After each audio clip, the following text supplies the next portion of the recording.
boa noite. Boa noite, eu estou aqui com o atleta Ricardo, jogador.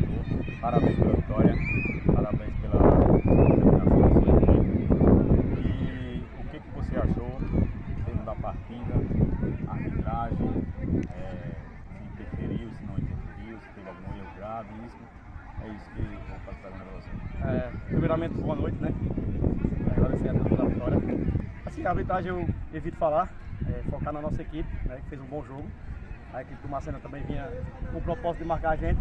Conseguimos rodar a bola bastante, fizemos um gol cedo, saímos na frente do placar, abrimos 2 e a gente comandou a partida. Graças a Deus, a equipe da gente tá bem montadazinha.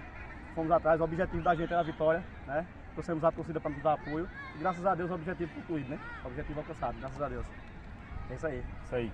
Valeu, rapaziada. Valeu, jogador. Valeu, abraço, boa sorte.